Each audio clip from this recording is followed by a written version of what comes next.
Hi everyone, welcome to our YouTube channel Black Diamond. तो आज मैं आप लोगों के लिए एक वैकेंसी से रिलेटेड वीडियो लेके आया हूँ जो कि आपको पहले से पता होगा। जो आपको नहीं पता है वो मैं आपको बताऊंगा। तो सबसे पहले जस्ट अ सेकंड, एक सेकंड। सबसे पहले तो जो वैकेंसी निकला है आखिर वो ऑथेंटिक है या नहीं। जिंदल का जो वैकेंसी भी वायरल हो रहा है, अलग अलग ग्रुप में जा रहा है, वो ऑथेंटिकेशन है या नहीं है, उसका प्रमाण क्या है। चलिए वो मैं आपको दिखाता हूँ। तो बेसिकली लिंक्डइन एक जॉब प्रोवाइडिंग वेबसाइट्स होता है। एक तरह से कह सकते हैं कि एक थर्ड पार्टी वेबसाइट है जिसमें जो बड़ी बड़ी रजिस्टर्ड कंपनी है वो जिंदल में अपना अकाउंट बनाती है, अपने एचआर का अकाउंट बनाती है, और उनके एचआर अलग अलग वैकेंसी जब कभी निकलती है उनको पोस्ट करते हैं। तो ऐसा ही एक वैकेंसी जिंदल का निकला हुआ है। तो उसमें अगर आप देखेंगे यहाँ पे HR recruiter Jindal steel power का तरफ से जो एचआर है विष्णु प्रिया बेहरा, उनके द्वारा ये पोस्ट किया गया है। यहाँ पे देखिए टिक लिखा हुआ है, मतलब ये रजिस्टर्ड और वेरीफाइड अकाउंट है।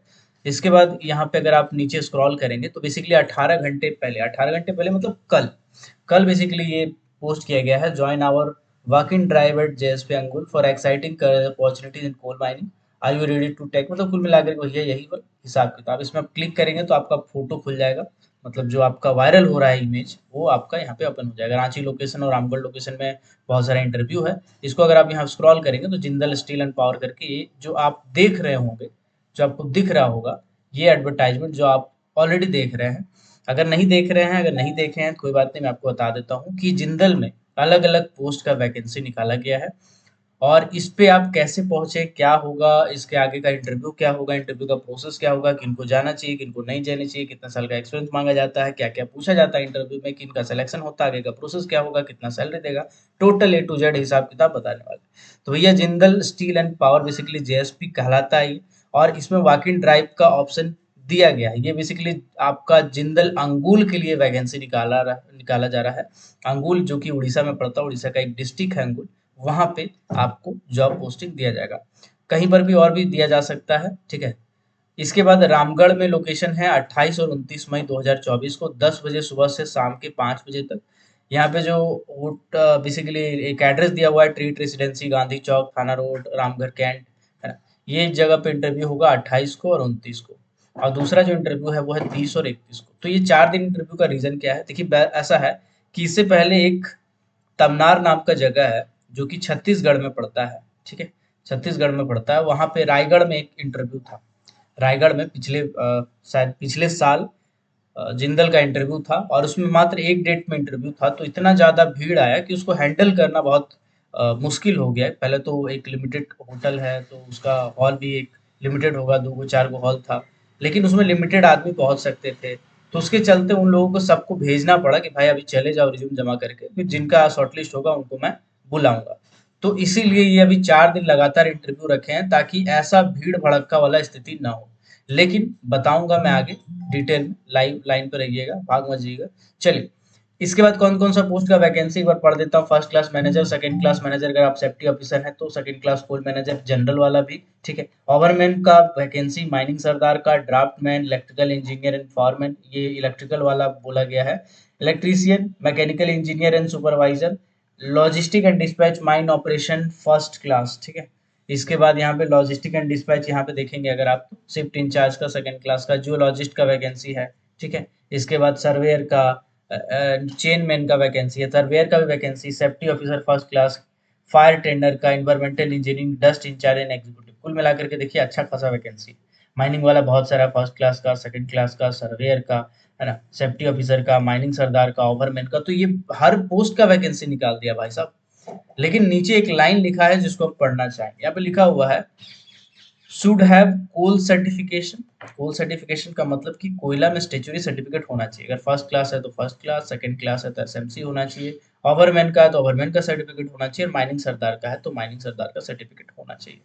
इसका लिखा है एक्सपीरियंस इन माइनिंग। अब ये जो लाइन लिखा हुआ है, ये लाइन का मतलब क्या है, और पिछले साल जो इंटरव्यू हुआ था या जिंदल जब कभी इंटरव्यू लेती है तो वो क्या देखती है। सबसे पहले तो एक्सपीरियंस होना चाहिए जो कि पोस्ट क्वालिफिकेशन होता है। पोस्ट क्वालिफिकेशन का मतलब क्या होता है मैं आपको समझा ही देता हूँ। अगर आप डिप्लोमा किए, डिप्लोमा करने के बाद आप पीडीपीटी किए, ठीक है, पीडीपीटी किए, है ना। तो इसको आप, इसके बाद ओवरमैन सर्टिफिकेट आपको मिला। तो ओवरमैन सर्टिफिकेट आपका एक स्टेचुअरी सर्टिफिकेट है, यानी कोल सर्टिफिकेशन है ये ओवरमैन सर्टिफिकेट। इसके बाद जो एक्सपीरियंस होगा ना उसको काउंट किया जाएगा। अगर आपका 1 साल का इसके बाद है तो 1 साल का, 2 साल का है तो 2 साल का काउंट किया जाएगा, 3 साल का है तो 3 साल का काउंट किया जाएगा। पीडी, पीटी, पीजी, पीटी ये वो लंच फंच 12-17 सब नहीं जोड़ा जाएगा क्योंकि उनके पास कैंडिडेट इनफ, अगर कम रहता तो वो कॉम्प्रोमाइज कर सकते थे। इतना ज़्यादा कैंडिडेट है, मैं आपको हिसाब बताऊंगा अभी। चलिए, इसके बाद अगर आप बीटेक वाले हैं तो बीटेक के बाद अगर आपके पास सेकंड क्लास का सर्टिफिकेट है तो सेकंड क्लास के बाद का आपके पास एक्सपीरियंस होना चाहिए।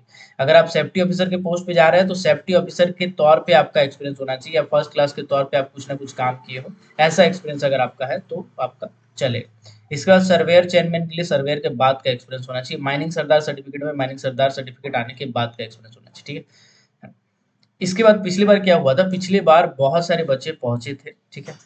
तो जब बहुत सारे बच्चे, लगभग 500 प्लस बच्चे जब पहुंच गए थे एक छोटा सा होटल में, हाँ, तो 500 बच्चे पहुंचने के बाद भीड़ बहुत ज़्यादा बढ़ गया था। उसके बाद ये कह दिया गया कि जिनका 2 साल का एक्सपीरियंस है, ऐसा एक नोटिस बनाया वो, और बोला गया कि जिनका 2 साल का एक्सपीरियंस है वही अपना रिज्यूम जमा करे या वही इंटरव्यू के लिए रुके, बाकी लोग चले जाए। ऐसा इसलिए हुआ क्योंकि 500 बच्चे वहाँ पे आ चुके थे, ठीक है। अब हम बात करते हैं जॉब लोकेशन, इंटरव्यू लोकेशन। ये जो इंटरव्यू लोकेशन है वो है रांची में और रामगढ़ में। आपको पता होगा कि झारखंड माइनिंग का हब है, ठीक है, और जहाँ रांची इसका राजधानी है। और रांची एक पॉइंट है जहाँ से सब जगह का गाड़ी घोड़ा चलता है, मतलब सब जगह का आदमी वहां पहुंच सकता है, कुल मिलाकर के ये कहना चाहते हैं, ठीक है। तो रांची का जो छत्तीसगढ़ वाले बच्चे होंगे वो रांची किसी भी हालत में पहुंच सकते हैं, है ना? क्योंकि इंटरव्यू अगर लिया गया है तो 1 हफ्ता पहले निकाला है, मान के चलिए कि 1 हफ्ता आपके पास टाइम था, 1 हफ्ता में टिकट हो ही जाता है, नहीं होता है तो भैया तत्काल है, तत्काल नहीं है तो लोकल है, जनरल है, 10-12 घंटा आदमी नाप देता है, खासकर नौकरी वाला बच्चा और माइनिंग वाला बच्चा तो झेला हुआ लड़का है।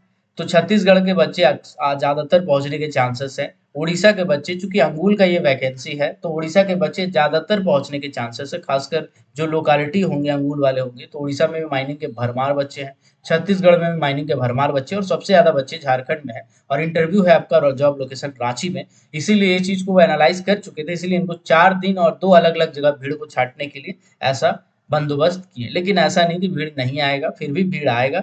मान के चलिए 1000 के आसपास आना चाहिए, ठीक है, मान के चलिए कि 1000 के आसपास कैंडिडेट आएंगे।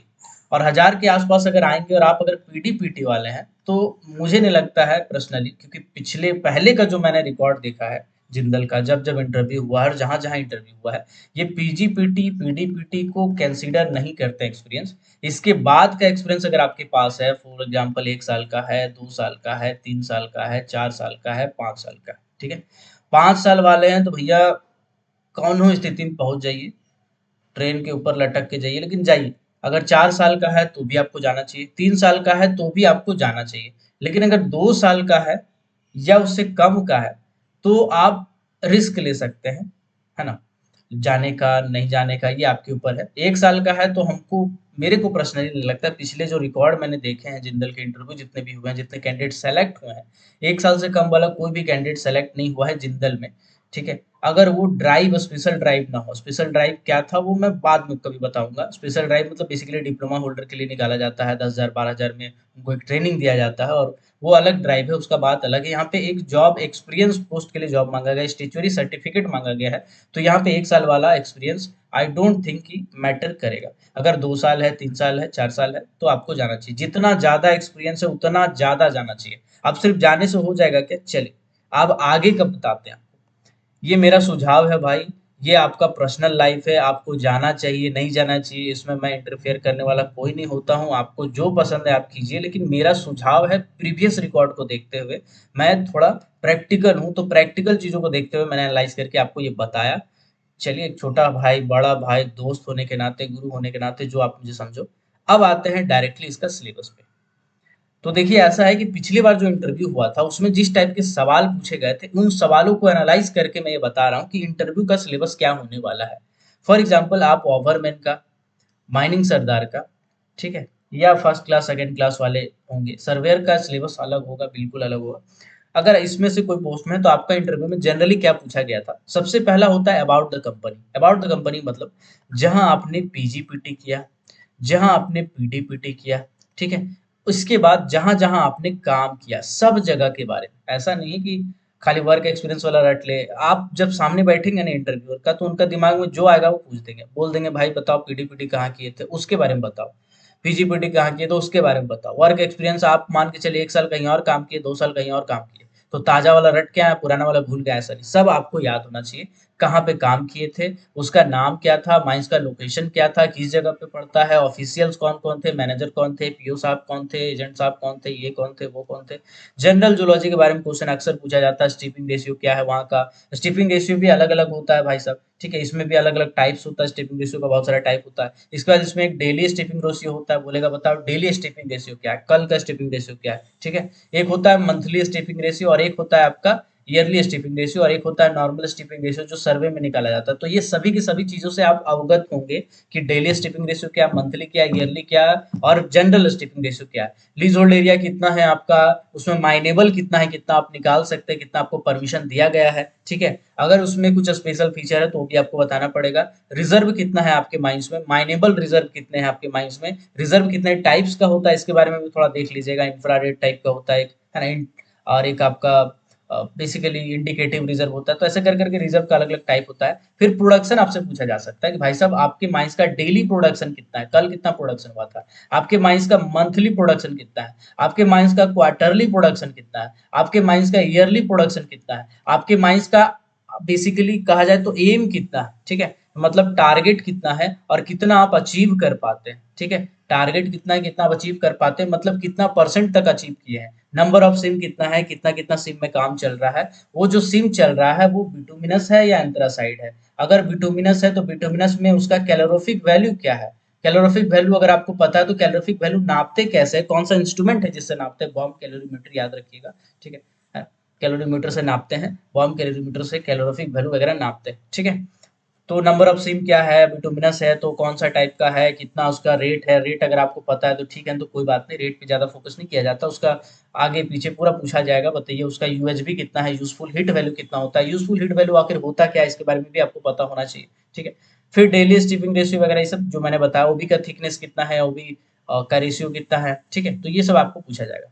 इसके बाद मशीनरी कौन कौन सा आपके माइंड में चल रहा है भाई साहब, ठीक है ना, कौन कौन सा मशीनरी चल रहा है, खाली ये बता देंगे तो काम नहीं चलेगा। कभी कभी मॉडल नंबर भी पूछ दिया जाता है। जैसे मान के चलिए आप बोलेंगे बजाज सिटी 100 है, तो सिटी 100 बोले ना, तो ये जो सिटी 100 है ये मॉडल है बजाज का, ठीक है, एक पर्टिकुलर मॉडल है। आप बोलेंगे बजाज का पल्सर है, तो पल्सर का एनएस चल जाएगा क्या, नहीं, बोलते हैं भाई 125 सीसी वाला पल्सर है, ठीक है, 2018 मॉडल है। तो ये सब क्या है, ये बेसिकली एक मॉडल नंबर। इसी तरह से जितनी मशीनरी होती है, हर मशीनरी का एक मॉडल नंबर होता है, डंपर का मॉडल नंबर होता है, तो वो भी आपको रटना पड़ेगा तोता जैसा, अगर आपके माइंड में जो जो चल रहा है खासकर वो। इसके बाद जो जो मशीनरीज होता है, हर मशीनरी का एसओपी निकाला जाता है आपके माइंस के द्वारा, ठीक है। उस एसओपी में कुछ पॉइंट्स होते हैं, एसओपी में कुछ पॉइंट्स होते हैं कि भाई एक मशीन से दूसरा मशीन का दूरी कम से कम 50 मीटर होगा। हर माइंस में साइंटिफिक स्टडी के आधार पे अलग अलग डाटा हो सकता है, तो इस एसओपी के बारे में आपसे पूछा जा सकता है। एसओपी ऑफ बताइए डंपर बता दीजिए, एसओपी ऑफ डोजर बता दीजिए, एसओपी ऑफ ड्रैग लाइन बता दीजिए अगर ड्रैग लाइन चल रहा है, तो एसओपी ऑफ सॉवेल बता दीजिए, ठीक है, एसओपी ऑफ एलएसडी बता दीजिए, है ना। तो ये सब टाइप का सवाल आपसे पूछा जा सकता है, जो कि जनरली पूछा गया है। इसके बाद अगर आपके माइंड में कोई एक्सीडेंट हुआ है तो भाई साहब एक्सीडेंट के बारे में पूरा ए टू जेड चीज आपको पता होना चाहिए। अगर नहीं हुआ है तो फिर लकी है, ये क्वेश्चन आपसे थोड़ा सा बच सकते हैं। इसके बाद safety feature of different machineries, तो भाई पूछता ही पूछता है, इंटरव्यूअर का फेवरेट सवाल है कि बताओ डोजर का सेफ्टी फीचर, बताओ एंटी फैटिक डिवाइस क्या करता है, बताओ एंटी कॉलिजन कैसे बचता है, बताओ प्रोपेलर गार्ड क्या होता है, बताओ एक डोजर का ऐसा चीज का नाम बताओ, डोजर का एक ऐसा सेफ्टी फीचर का नाम बताओ कि डोजर जब आग लगता है तो ऑटोमेटिकली गाड़ी बंद हो जाता है या स्टार्ट नहीं होगा, ऑटोमेटिक कट ऑफ स्विच बोलते हैं उसको, ऑल कट ऑफ स्विच बोलते हैं। ऐसे कर करके इतना सारा सेफ्टी फीचर है। ये सेफ्टी फीचर हर मशीन का आपको पढ़ना पड़ेगा सर, कोई उपाय नहीं है, इससे तो बहुत ज्यादा क्वेश्चन पूछा जाता है, दबा दबा के पूछता है। आप जितना भी जिंदल में बच्चा इंटरव्यू दिया है, जिंदल छोड़िए कोई भी इंटरव्यू में चले जाइए आप, अब बच्चा से पकड़िए पूछिए भैया क्या पूछा, तो आपको सेफ्टी फीचर वाला क्वेश्चन तो मिलेगा ही मिलेगा। डंपर का सेफ्टी फीचर, सोवेल का सेफ्टी फीचर, ड्रिल का सेफ्टी फीचर, डोजर का सेफ्टी फीचर, लोडर का सेफ्टी फीचर, तो इसका सेफ्टी फीचर मतलब ये आपको रटना ही पड़ेगा। इस पर मैंने खैर वीडियो भी बनाया है डंपर वाला, व्यू ज्यादा नहीं गया है क्योंकि काम का चीज लोग कम देखते हैं। अभी यहाँ नेतागिरी करना शुरू कर दे कि नहीं आएगी वैकेंसी 5 साल ऐसा लिख दे थंबनेल पे, तो तुरंत देखेगा आदमी क्लिक करके, अरे क्या हो गया, ठीक। लेकिन अगर काम का चीज अपलोड करेंगे तो नहीं देखेगा। तो काम का चीज खोज खोज के देखो, ब्लैक डायमंड आपके लिए है, और काम का चीज ही जनरली मैं अपलोड करता हूँ। तो जाके देखो, खोज के सेफ्टी डिवाइस और डंपर आपको मिल जाएगा, ठीक है। और बाकी का तो मैं बनाऊंगा, बाकी का मैं बनाऊंगा, बहुत सारा सेफ्टी डिवाइस है, मैं बनाना चाहता हूँ, बनाऊंगा। इसके बाद और क्या क्वेश्चन पूछे जाते हैं, और पूछे जाते हैं भाई मेथड ऑफ वर्किंग। यानी कि ओपन कास्ट माइंस में अगर आप काम किए हैं तो आपको जनरल वर्किंग पता होना चाहिए कि बेंच क्या होता है, बेंच का आपका डायमेंशन क्या है, डंप का डायमेंशन क्या है, डंप का पैरामीटर क्या है ना, बेंच का पैरामीटर क्या है, इंटरनल डंप का लाइनिंग कितना दूरी पे होता है, एक्सटर्नल डंप का कितना होता है, इंटरनल डंप क्या है, एक्सटर्नल डंप क्या है, पब्लिक बोर्ड से कितना दूर होता है। तो ये सब जनरल चीजें हैं जो पूछी जाती है, हजारों बार इंटरव्यू में पूछा गया है, जनरल मेथड ऑफ वर्किंग है ना, कौन सा कट लेते हैं, बॉक्स कट ले रहे हैं है ना, बॉक्स कट इंटरनल है कि एक्सटर्नल है, ठीक है। डंपिंग क्या होता है, डंपिंग कैसे करते हैं, रिक्लेमेशन का क्या तरीका है आप लोग अपना रहे हैं, परमिशन कौन सा एजेंसी से लिया जाता है, तो ये सब आपको पता होना मांगता है। अगर अंडरग्राउंड माइंस में काम किए तो यहाँ पे आपके लिए एडेड टॉपिक हो जाता है कुछ मेथड ऑफ वर्किंग अंडरग्राउंड का, कौन सा मेथड से काम वाम चल रहा है, कौन कौन सा मशीन चल रहा है ना। वेंटिलेशन से रिलेटेड क्वेश्चन पूछा जा सकता है और सपोर्ट से रिलेटेड क्वेश्चन पूछा जा सकता है, अंडरग्राउंड वाले में जनरली यही चीज देखने को मिला है। इसके बाद अबाउट द कंपनी तो आपका रहेगा। ओपन कास्ट माइंस में जो एडेड एडवांटेज, अब दूसरा जो पहला तो मैंने बताया सेफ्टी फीचर दबा के पूछता है आदमी, अबाउट द कंपनी पूछता है, और इसके बाद अगर कुछ आता है तो वो आता है ब्लास्टिंग।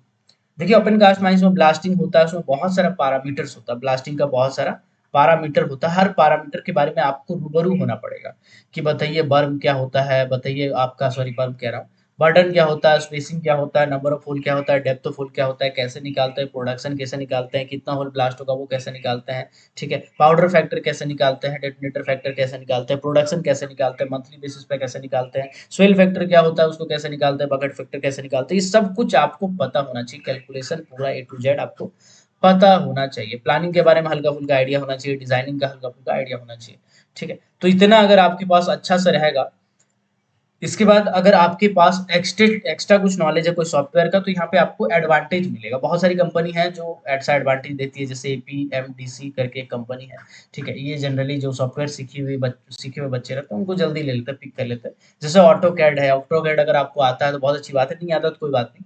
माइनेक्स आता है अगर तो बहुत अच्छी बात है, इसके हल्का फुल्का नॉलेज होना चाहिए। सर्फेक आता है तो बहुत अच्छा।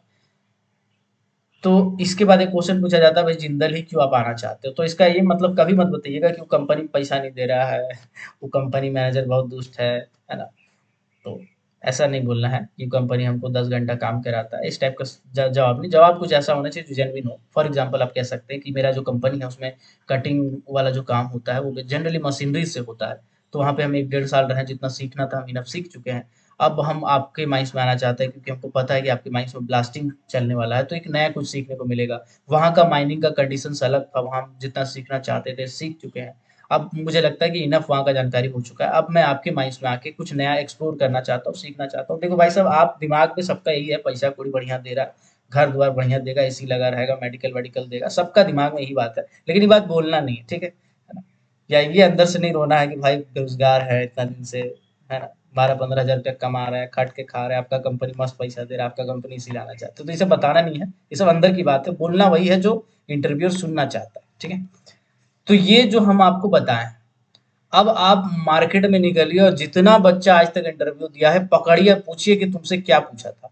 आप अगर डिटेल में एनालिसिस करेंगे ना तो इतना ही चीज जनरली पूछता है। आप कोई भी इंटरव्यू में चले जाइए, फर्स्ट क्लास का, सेकंड क्लास का, ओवरमैन का, माइनिंग सरदार का, एपीएमडीसी चले जाइए, जिंदल चले जाइए, वेदांता चले जाइए, अदानी चले जाइए, कहीं पर भी अगर इंटरव्यू होता है तो इसी टाइप के और इन्हीं टॉपिक से सवाल किए जाते हैं। ये इंटरव्यूअर का फेवरेट सवाल होता है और यही चला आया है तरीका। इसमें थोड़ा बहुत बदलाव हो सकता है, ठीक है। अगर कोई जिंदल वाला देख ले इस वीडियो को तो हो सकता है थोड़ा चेंजेस आ जाए, लेकिन जनरली ये सब चीज होता है। ये सब चीज से अवगत रहिएगा, इसमें से किसी भी चीज को इग्नोर मत कीजिएगा। और मेरा एक सुझाव है आप लोगों के लिए, सुझाव को बड़ा ध्यान से सुनिए। अभी मैं क्या करूंगा, कुछ वीडियोज अपलोड करूंगा, ठीक है, जो कि कुछ इंपॉर्टेंट होंगे आपके लिए जिंदल के लिए, जैसे सेफ्टी फीचर वगैरह हो गया, है ना, ऐसे ऐसे कुछ कुछ टॉपिक होंगे जो मैं अपलोड करूंगा। कोशिश कीजिएगा कि उसको देख ले, 10-12 मिनट का होगा, बोरिंग लगेगा आपको, लेकिन दिल पे पत्थर रख के देख लीजिएगा। बहुत सारा लाइफ में चीज है जो नहीं मन करता लेकिन करना पड़ता भाई, ठीक। तो सेफ्टी फीचर वाला वीडियो और भी बहुत सारा चीज मैं बताऊंगा आप वीडियो में, क्योंकि आपका 28 तारीख से इंटरव्यू स्टार्ट है, 31 तारीख तक चलेगा, तो मैं कोशिश करूंगा कि इस बीच तक बहुत सारा टॉपिक से आपको अवगत करा दूं, आपका तैयारी जिंदल का एक लेवल तक करा दूं। जिंदल क्या, कोई भी इंटरव्यू में आप बैठेंगे तो आपका काम आ जाए, ठीक है। इसके बाद अगर आप माइनिंग सरदार की क्लासेस लेना चाहते हैं जो कि ऑलरेडी चल रहा है, ओवरमैन की क्लासेस लेना चाहते हैं जो कि ऑलरेडी चल रहा है, अगर आप सेकंड क्लास मैनेजर कोल की एग्जाम लेना चाहते हैं डीजीएमसी एग्जाम के लिए, ठीक है, या तो आप एमपीपीएससी माइंस इंस्पेक्टर की प्रिपरेशन करना चाहते हैं, अगर इनमें से कोई भी बैच को आप ज्वाइन करना चाहते हैं तो जल्दी कीजिएगा, क्योंकि बैच वैच थोड़ा फुल होने के कगार पे है ना, बच्चा बच्चा थोड़ा बंद करेंगे भाई लेना, तो लंबा टाइम तक हम ले नहीं पाएंगे। इसमें आपको recorded video lecture, live lecture, test, PDF, notes, है ना, live class, daily class, recorded class, सब कुछ मिल जाएगा, ठीक है। अगर आप क्लासेस लेना चाहते हैं तो व्हाट्सअप नंबर 6200670155 पे आप मैसेज कीजिएगा व्हाट्सअप पे। इसमें आपको टेक पोर्शन पूरा मिल जाएगा, जो कि मैं खुद पढ़ाऊंगा, technical portion A to Z. और नॉन टेक का मैं, जो कि नॉन प्रॉफिटेबल है, नॉन टेक मतलब नॉन टेक का मैं अलग से आपसे चार्ज नहीं लूंगा, बट नॉन टेक का मैं बहुत सारा वीडियो लेक्चर अलग अलग जो टीचर्स के हैं सेलेक्टेड वीडियो लेक्चर डाल दूंगा, है ना, क्योंकि माइनिंग के सिलेबस को, नॉन टेक को मैंने खुद एनालाइज किया, मैंने खुद बहुत सारे एग्जाम दिया है, कुछ में निकला, कुछ में नहीं निकला, तो उस तजुर्बे के बेसिस पे जिससे निकला है एग्जाम या इस टाइप का, तो नॉन टेक वाला पोर्शन को मैं डाल दूंगा। तो अगर आप क्लासेस लेना चाहते हैं तो 6200670155 पे व्हाट्सएप पे मैसेज कीजिएगा। मिलते हैं किसी और टॉपिक में, किसी और वीडियो के साथ, तब तक के लिए keep watching, keep supporting, till then, जय हिंद।